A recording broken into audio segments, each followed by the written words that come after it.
দেশ চালানো একটা ছেলে খেলার বিষয় নয়। এখানে লক্ষ লক্ষ মানুষ, কোটি কোটি মানুষের জীবন মরণ সমস্যা। এখানে একটি সামান্য ভুলের জন্য কয়েক কোটি মানুষ মারা যেতে পারে। আবার সামনে বৈষম্য বিরোধী আন্দোলন করতে হবে, হয়তো এটাই মনে হচ্ছে। বৈষম্যতা আবার শুরু হয়েছে এবং এখন পর্যন্ত এখনও আপনারা কি কোনো বিগত সরকার আমলে যেরকম সব কিছু এক জায়গায় নিয়ে যাওয়া হয়েছিল, এখনও তো সব তাই হচ্ছে। কোথায় কি আছে? রাষ্ট্র, সরকার এবং সরকারি দল একই ধরনের একটা অবস্থান, সেখানেও জগাখিচুড়ি। আগে তো একটা ডিসিপ্লিন ছিল, এখন কোনো ডিসিপ্লিন নাই। কে কোথায় কি করছে কেউ জানে না। কিন্তু ওই রাষ্ট্রের সঙ্গে একটা দলও আছে এবং সেই দল, রাষ্ট্র এবং সরকার এক হয়ে গেছে এখন, এবং তারা এক একজন এক এক লাইনে কাজ করছে। আগে তো একসঙ্গে এক লাইনে কাজ করতো। তারপরে যেটা বলেন, এই পার্লামেন্ট তো এখন নাই, কাজে জবাবদিহিতার প্রশ্ন নেই। বিচার বিভাগ, আমি এটা বলতে চাই না, কিন্তু কথাটা হলো অনেক ভালো ভালো বিচারক আছেন, অনেক ন্যায়পরায়ণ বিচারক আছেন, আমি এটা অস্বীকার করি না। তারপরেও বিচার বিভাগ কি দলীয়করণের বাইরে গেছে? এখনও কি আমরা জানি না যে কে কোন বিচারক কীভাবে বিচার করবেন, কি রায় হবে? এগুলো কি বোঝা যায় না? এবং দলীয় দৃষ্টিভঙ্গি থেকে বিচার হচ্ছে না।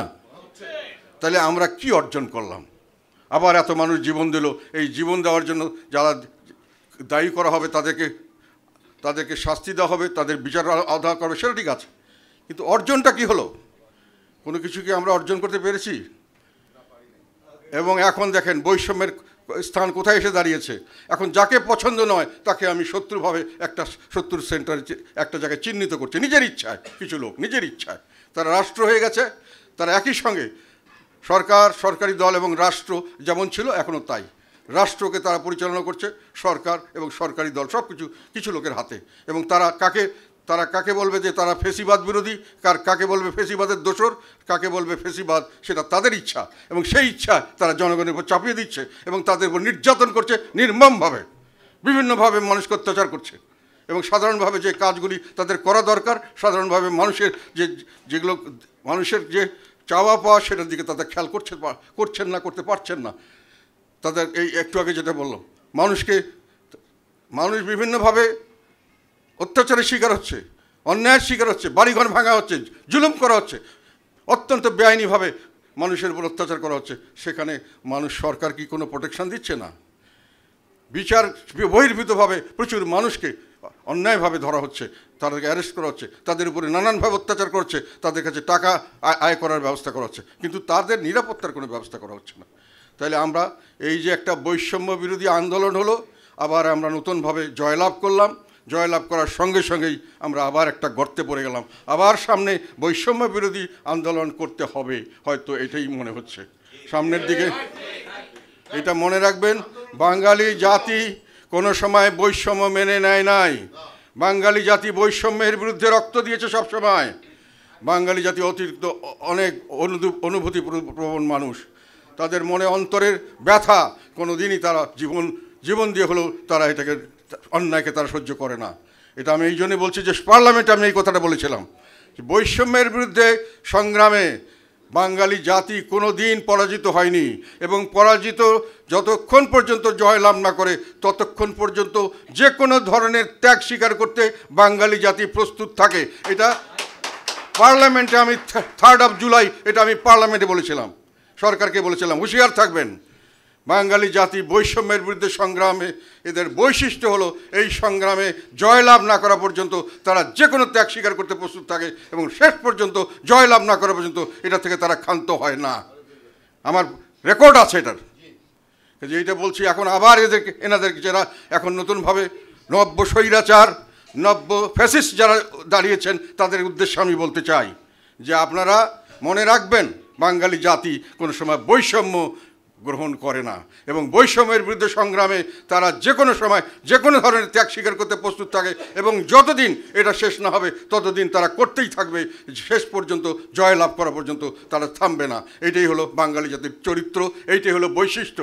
আমি মনে করি যত তাড়াতাড়ি এটা সকলের হৃদয়ে আসে, যত তাড়াতাড়ি এটা উপলব্ধি আসে, ততই আমাদের সকলের জন্য মঙ্গল। দেশ একটা ভয়াবহ পরিস্থিতির দিকে যাচ্ছে, একটা অরাজকতা পরিস্থিতির দিকে যাচ্ছে। হয়তো এইরকম অবস্থায় চলতে থাকলে গৃহযুদ্ধের দিকেও যেতে পারে এবং সার্বিকভাবে একটা মানবিক বিপর্যয় হতে পারে সামনের দিকে বাংলাদেশে।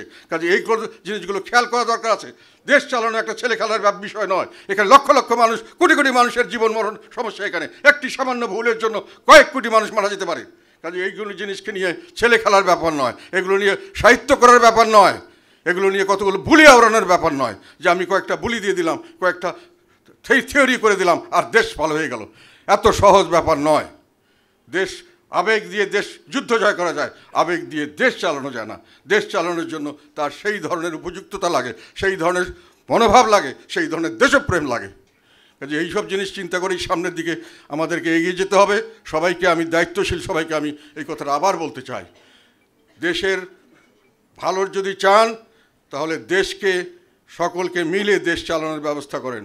বৈষম্য মুক্তভাবে সবাইকে কাজ করতে দিন, অন্যায়ভাবে কিছু করবেন না। বিচার যাদের করার, বিচার করে শাস্তি দিবেন, বিচারের নামে প্রহসন করবেন না।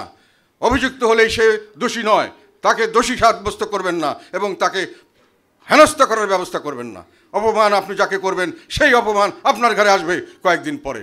আমরা চিরজীবন কি প্রতিহিংসা আর ঘৃণা নিয়ে এই সমাজকে টেনে নিয়ে যাব? প্রতিদিন আমরা যাকে আপনি ঘৃণা করবেন সে কালকে আপনাকে ঘৃণা করবে, সবসময় আপনাকে ঘৃণা করবে এবং সেও প্রতিশোধ যখন নিতে চাইবেন সেও প্রতিশোধ নিতে চাইবে আপনার কাছে। আমরা কি চিরজীবন খালি হানাহানি করতে চাইবো? দেশ কি কোনো সময় সামনের দিকে যাবে না? দেশ কি কোনো সময় শান্তিতে থাকবে না? আজকে বাংলাদেশের বেশিরভাগ মানুষ অশান্তিতে বসবাস করছে, বেশিরভাগ মানুষ সঠিকভাবে ঘুমাতে পারছে না। তাদের কোনো সময়, আমাকে সেই দিন রাতে একজন জিজ্ঞাসা করলো হঠাৎ করে যে আমার বাড়ির সামনে দিয়ে একটা স্যার যাচ্ছে গাড়ি, এটিকে আমার বাড়িটা এবার ভাঙবে নাকি? মানুষের মধ্যে অনিশ্চয়তা সৃষ্টি করে ফেলেছেন। আপনাদের কাছে মানুষের চাওয়াটা পাবে কি? সরকার থাকলে আমরা সেফ আছি, আর সরকার আসলে আমরা যদি ভয় পাই, সেই সরকার তো আমাদের সরকার হতে পারে না, সেই সরকার তো জনগণের সরকার হতে পারে না, সেই সরকার তো জনগণ কোনোদিন মেনে নিতে পারে না। আপনাদের বুঝতে হবে জনগণের কাছে আপনাদের গ্রহণযোগ্যতা কতটুকু আছে, এটা নিয়ে আমি সন্দিহান। জনগণের কাছে আপনাদের নিরপেক্ষতা কতটুকু আছে, জনগণ কতটুকু আপনাকে নিরপেক্ষ মনে করে, এটা নিয়েও আমরা সন্দিহান।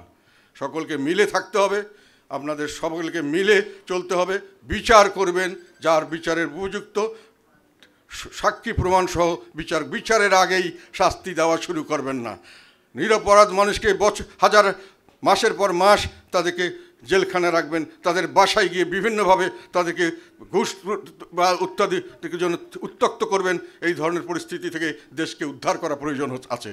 যদি আপনারা না করেন, সাধারণ মানুষ করবে, সবাই মিলে করবে। দেশের জনগণ আবার বৈষম্য বিরোধী আন্দোলনে এখনভাবে ঝাঁপিয়ে পড়বে। কয়জনকে মারবেন?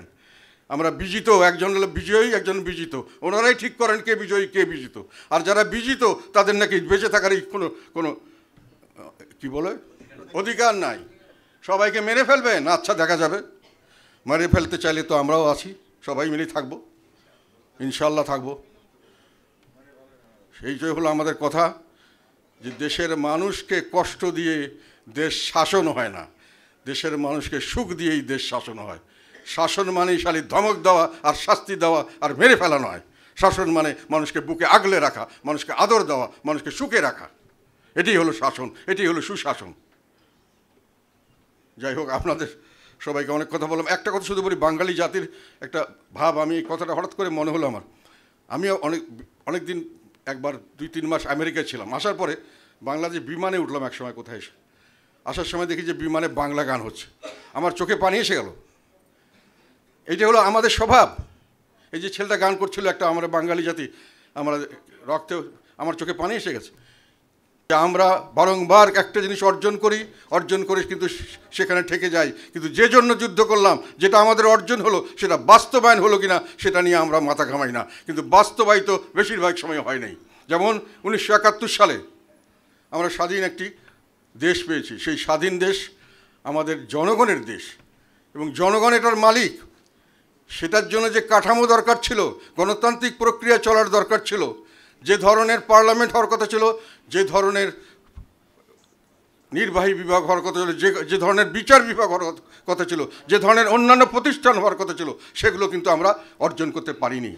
আমাদের দেখা গেল যে স্বাধীনতার পরে এতদিন পরেও আমরা সত্যিকার অর্থে গণতান্ত্রিক চর্চা বলতে যা বোঝায় তা আমরা কোনো সময় ঠিকমতো করতে পারিনি।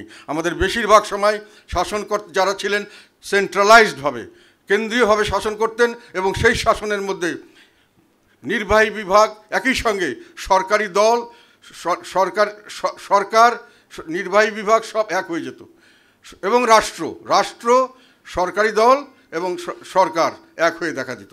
নির্বাহী বিভাগ মার্জ হয়ে যেত সম্পূর্ণভাবে। সেখান থেকে আমরা ছুটতে পারিনি। এবং তার পরবর্তীকালে আমরা দেখলাম পার্লামেন্টটিকে, সেখানেও আমরা এমনভাবে পার্লামেন্ট করা হলো, সেটাও সরকারের অঙ্গ হয়ে গেল। তারপরে বিচার বিভাগ, সেখানে দলীয়করণ করে এমন একটা প্রতিষ্ঠিতে না হলে, এটা কিন্তু অনেক দিন থেকে চলছে। সবচেয়ে বেশি এই জিনিসটা ঘটেছে আমাদের বিগত সরকারের আমলে। এটাকে একেবারে চরমে নিয়ে যাওয়া হয়েছে। সর্বত্র এক কেন্দ্রিক ব্যবস্থা করা হয়েছে। সমস্ত প্রতিষ্ঠানগুলি, যেখানে রাষ্ট্র যেই প্রতিষ্ঠানের উপর থাকবে, সেই প্রতিষ্ঠানগুলিকে সবগুলিকে একখানে আনা হয়েছে। রাষ্ট্র, সরকার, সরকারি দল, এদিকে পার্লামেন্ট, এদিকে বিচার বিভাগ, সব এক। এবং তারপরে আমাদের অন্যান্য প্রতিষ্ঠান, যেটা পাবলিক সার্ভিস কমিশন, দুর্নীতি দমন কমিশন, ইলেকশন কমিশন, সব এক জায়গায় নিয়ে আসা হয়েছিল। সেই থেকেই এই আন্দোলন, এই বৈষম্য শুরু হয়েছিল। এই বৈষম্যের বিরুদ্ধে যুদ্ধ করে যে আমরা নতুন দেশ গঠন করলাম, একটা বাংলাদেশ, একটা গণপ্রজাতন্ত্রী বাংলাদেশ, সেটাই আবার বৈষম্য শুরু হলো, এবং সেই বৈষম্য চরম হলো। সেই বৈষম্যের বিরুদ্ধে আন্দোলন হলো 2024 সালে। সেই আন্দোলনে আবার আমরা জয়লাভ করলাম বৈষম্যের বিরুদ্ধে। বৈষম্য আমরা এবার থেকে শেষ করব, এটাই ছিল আমাদের কথা।